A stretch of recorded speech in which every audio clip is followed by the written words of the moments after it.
Doctor فاروق سلیم صاحب، جب supply chain آپ کی ٹائٹ ہو تو ایسی صورتحال میں مائکرو مینجمنٹ کتنی امپورٹنٹ ہوتی ہے گراس روٹ لیول تک؟ یعنی حکومت اشیاء خرد و نوش کی قیمتیں طے کرتی ہے کچھ اور مارکیٹ میں وہ بک رہی ہوتی ہیں کسی اور قیمت پر، یعنی زیادہ قیمت پہ بک رہی ہوتی ہیں، حکومت کی قیمتیں کم ہوتی ہیں، کوالٹی کا فرق ہوتا ہے. تو ان تمام چیزوں کو مینیج کر کے عوام کو مشکل سے بچایا جا سکتا ہے؟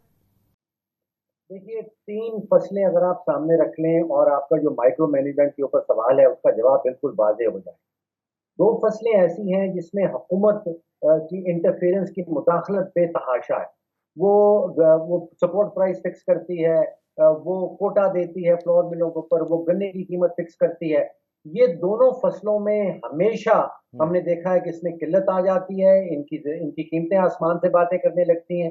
ایک فصل ایسی ہے جس میں حکومت کی کوئی مداخلت نہیں اور وہ چاول کی فصل ہے. اس میں آپ سوچئے کہ پچھلے 10 سالوں سے ہم مسلسل $2-2.5 بلین کی ایکسپورٹ بھی کر پاتے ہیں. پاکستان کے اندر ہم نے کبھی نہیں سنا کہ چاول کی قیمت آسمان سے باتیں کر رہی ہے، قلت بھی نہیں ہوتی. تو نتیجہ یہ ہے کہ جس سیکٹر میں حکومت گھس جاتی ہے اس سیکٹر کا حکومت بیڑا غرق کر دیتی.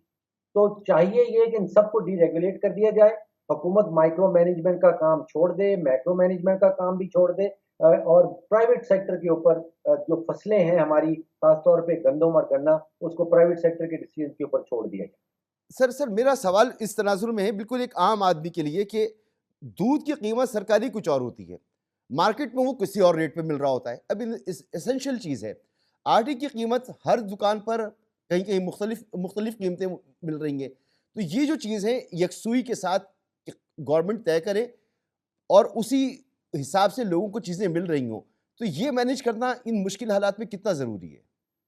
حضور صاحب، حکومت کا کوئی تعلق نہیں ہے کسی چیز کی پرائس فکسیشن کے اوپر. ہم نے ابھی اتنی دیر ڈسکس کیا کہ جو حکومت نے ڈالر کی ریٹ کو مصنوعی طور پہ فکس کیا اس کا کتنا نقصان پہنچا.